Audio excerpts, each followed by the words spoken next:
once again, Paul Norell here with a postscript to my earlier Blenheim videos, where I want to illustrate not only a detailed combat example, but also how tense and exciting the final turns of the game can be. Now, in contrast to other games which calculate victory points and determine levels of victory, in Blenheim it's literally sudden death.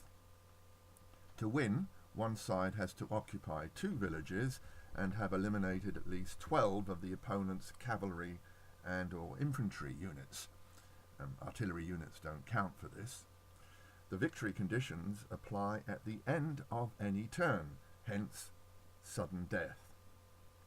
Now, in this example, we are in the penultimate turn, 14 out of 15, and the Allies are concentrating on the village of Blenheim in the centre.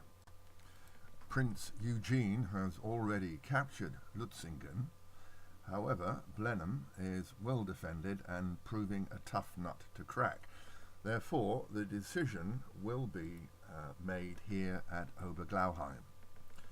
With 2 turns left, the Franco-Bavarians have already lost 12 units, but still hold 2 villages. The Allies have lost 11 units. It follows, therefore, that if the Allies lose 1 more unit without taking Blenheim, the French will win at the end of this turn. If the Allies take the village, then they will win. It's that simple. So let's see how it plays out, and let the nail-biting commence. Now, the Allies win the initiative. This is simply a competitive die roll, with the Allies adding +1 due to their order modifier bonus. Now, the Allies opt not to make any strategic move. However, Marshal Marsin decides to move the infantry unit in the centre to the outer hex facing Marlborough and Eugene. He leaves the other unit where it is because he's being attacked from 2 sides, so benefits and penalties will cancel each other out. Marlborough will make the first attack by virtue of the guaranteed success of his first order. I'm using that variant in this example. Both commanders commit to the battle, so we'll take advantage of multiple combat rolls.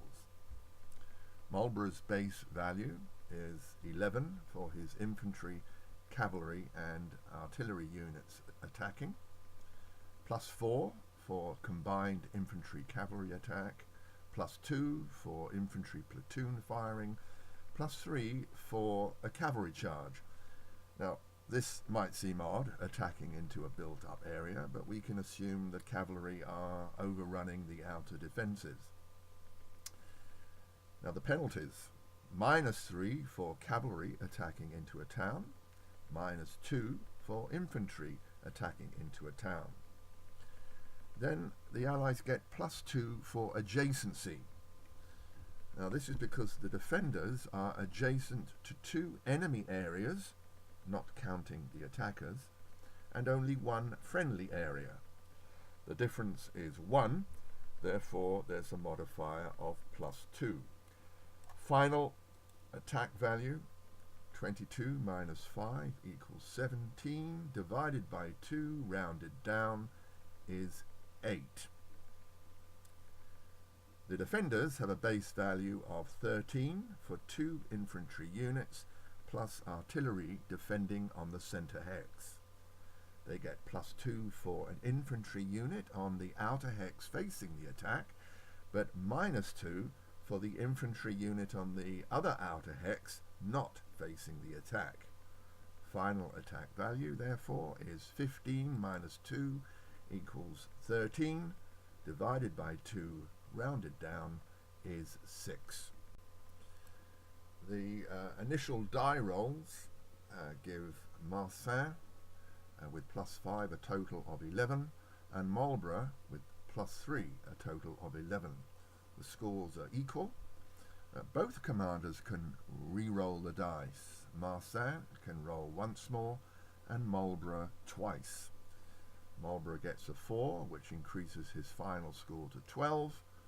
Marsin also gets a 4, so retains his initial score of 11. The difference is 1, so there's no effect, and the Allies attempt to get another order. This they do, and the Allies now have to decide where to launch their second attack. Now, Marlborough can't use a cavalry charge again, and if he attacks from the same area, his unit's base values are halved, rounded down, so he's not going to do that. Instead, he will order Eugene to launch an attack from his area. Now we'll see the advantage of sustained attacks, because for each time after the first that the defenders receive an attack, the attackers gain a +4 cumulative modifier. So Eugene's base value is 10, +1 for battalion gun. Imperial infantry are not platoon firers, so no bonus here. +4 for defenders receiving a second attack. -4 for both units attacking into a town. +2 for adjacency, as before. Final attack value 17 -4 equals 13 divided by 2 rounded down equals 6. Now Marsin has exactly the same score as before, which is 6.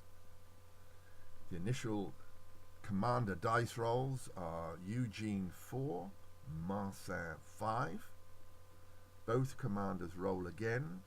Eugene gets a 6. Marsin gets a 2, so keeps his score. And the final adjusted scores are Allies 12 versus Franco-Bavarians 11. Again, the difference is 1, no effect, and the French are putting up a stubborn defence. The Allies gain another order, and this time will attack from the opposite side. The Allies get a base value of 9 for the cavalry and infantry units, +4 for a combined attack, +8 now for the defenders receiving a third attack in succession, +2 for platoon firers, +3 for cavalry charge, and -5 for both units attacking into a town. The final score then is 21 divided by 2 rounded down, which is 10, and Marsin again has the same score of 6.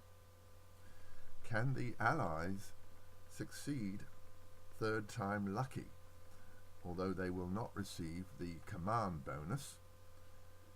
Now the Allies are 10 plus a 6, and they get 16. The French are 6 plus a 4, which is 10.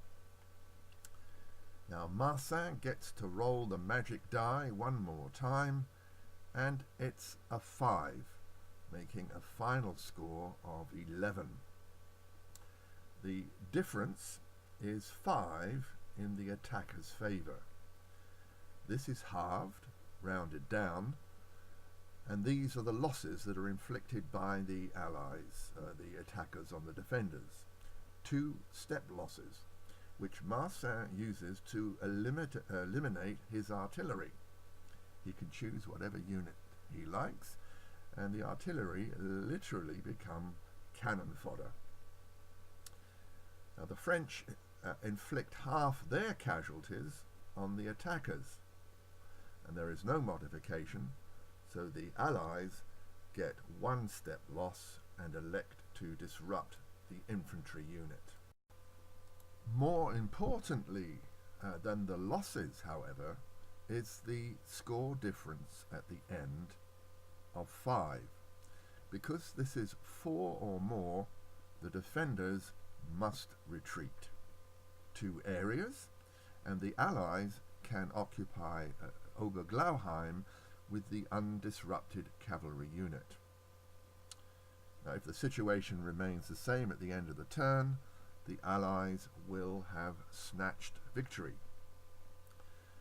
So I hope you can appreciate how close the combat is, and had the combat difference been less than 4, Marsin would not have been obliged to retreat, and perhaps the French would have held on for victory. Well, I hope you've enjoyed that combat example and have felt something of the tension and excitement that can build up towards the end of this game. And that about wraps it up for me.